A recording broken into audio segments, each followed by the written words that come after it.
दोस्तों, आज आपको सुनाया जाए एक गरीब किसान की दुख भरी कहानी। जरूर सुने। एक बड़ा ही धनवान आदमी एक गांव में रहता था। जैसे कि ज़्यादातर पैसे वाले को होता है, इस धनवान सेठ को भी अपने पैसे का घमंड था। वह जिस गांव में रहता था वहां पर ज़्यादातर लोग किसान थे। इन सभी किसानों के पास जितना ज़मीन थी उससे कई गुना ज़्यादा ज़मीन उस सेठ के पास थी। कई गरीब किसान उसके लिए इसके खेत में काम करते थे और इस गांव में मोहन नाम का एक बड़ा ही मेहनती और सच्चा किसान रहता था। मोहन अपने परिवार थोड़ा बड़ा था। उसके परिवार में उसके बूढ़े माँ बाप, पति पत्नी और 3 बच्चे थे जो अभी काफ़ी छोटे थे।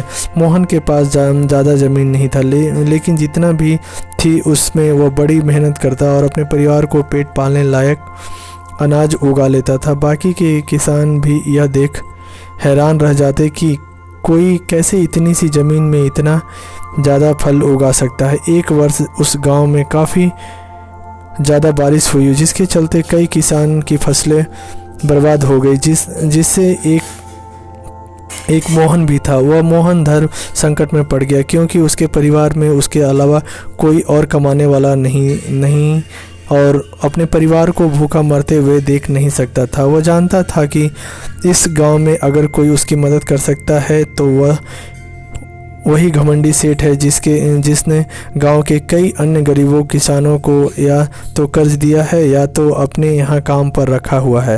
हाथ धरे बैठे रहने से के बजाय उसने इस सेठ के पास जाने का फैसला किया और एक दिन उनके पास पहुँच गया। सेठ के पास पहुंचकर मोहन बोला, सेठ जी, आपकी बहुत मेहरबानी होगी अगर आप मुझे थोड़ा सा कर्ज दे दें जिससे मैं अपने खेत में फिर से कोई फसल उगा सकूं, या फिर मुझे अपने यहाँ नौकरी दे दे ताकि मेरे परिवार के 2 वक्त का खाना मिल सके। घमंडी सेठ को उसकी इन बातों से कोई मतलब नहीं, लेकिन गांव के सारे लोग की तरह वह भी जानता था कि मोहन कितना मेहनती है और वह जिस भी खेत में काम करेगा वहाँ दुगुना फसल उगा सकता है। सेठ ने सोचा, अगर मैं इसे पैसा उधार देता हूँ तो शायद यह इस स्थिति में नहीं है कि वो मुझे वापस लौटा सके, लेकिन अगर मैं इसे अपने खेत में काम पर करवाता हूँ तो मुझे ज़रूर दुगुना फ़ायदा होगा। सेठ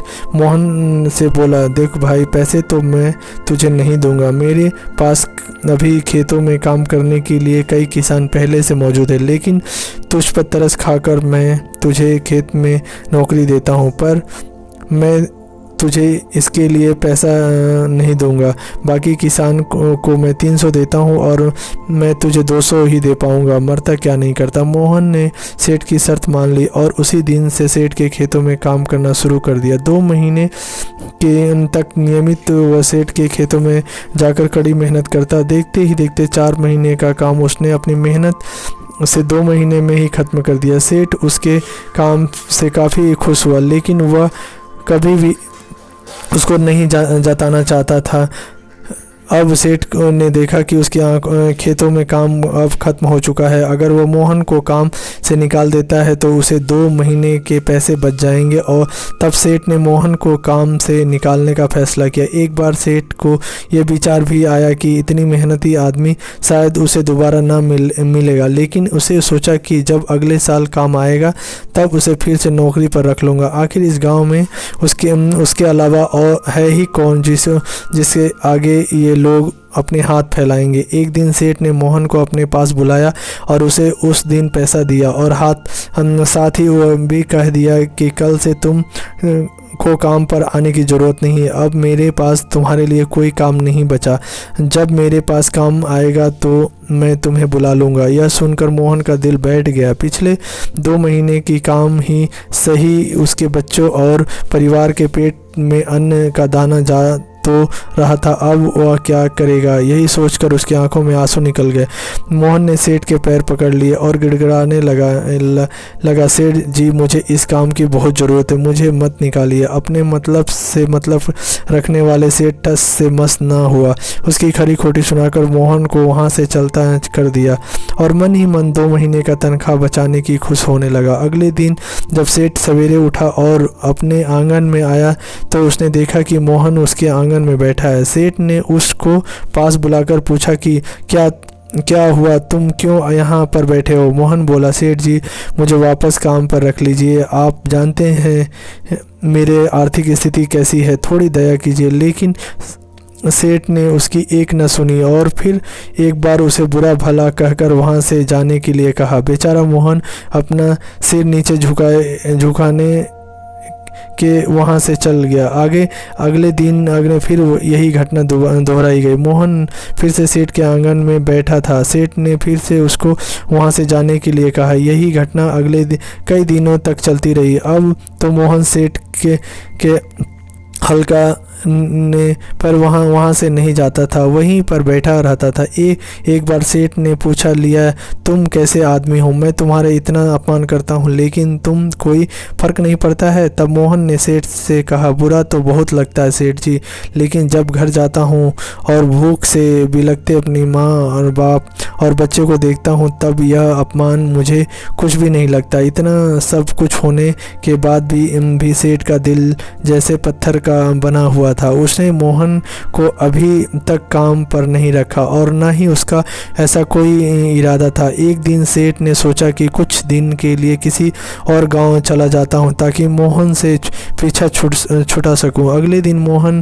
के आने से पहले सेठ अपने परिवार को लेकर अपने किसी संबंधी के यहाँ चला गया और वहाँ पर 10 दिन तक रहने के बाद फिर अपने गाँव आया। अपने घर वापस लौटा। घर लौटते ही सेठ ने आसपास हर जगह नज़र दौड़ाई तो पाया वहाँ पर अब मोहन नहीं था। सेठ ने सोचा, मेरी तरकीब काम आई, लगता है मोहन से अब पीछा छूट गया। हालांकि अब सेठ के द्वार पर मोहन नहीं बैठा, लेकिन मोहन का विचार अभी भी सेठ के मन में घर कर बैठा था। सेठ ने सोचा, मोहन इतनी जल्दी हार मानने वाला आदमी तो नहीं दिखता है।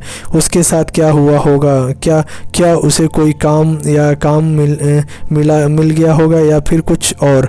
इन विचारों ने सेठ को बेचैन कर दिया। आखिरकार सेठ को मोहन की खबर लेने के लिए गांव में जाना पड़ा।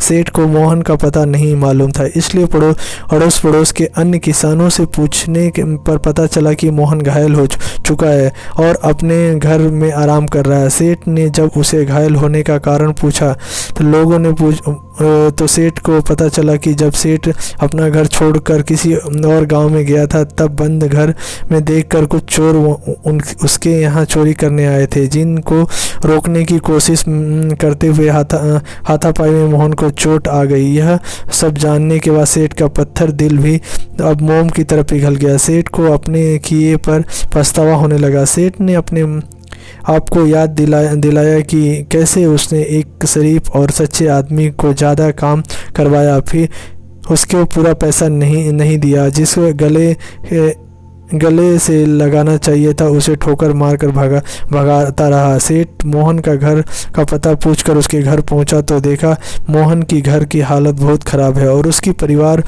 भूख से बेहाल और वह खुद अपने हाथ पैर पर चोट के साथ एक खाट पर पड़ा हुआ है। यह दृश्य देखकर सेठ की आंख में आंसू बह निकले। सेठ ने मोहन के पास जाकर उसे सच्चे दिल से माफ़ी मांगी, उसको उसकी मेहनत के पैसे दिए और उसका इलाज भी करवाया और उसके हमेशा के लिए अपने यहाँ काम पर रख लिया। आपको कहानी कैसी लगी? लाइक, शेयर, कमेंट और हमारे चैनल को सब्सक्राइब करें। आप सभी लोगों का बहुत बहुत धन्यवाद। जय हिंद, जय भारत।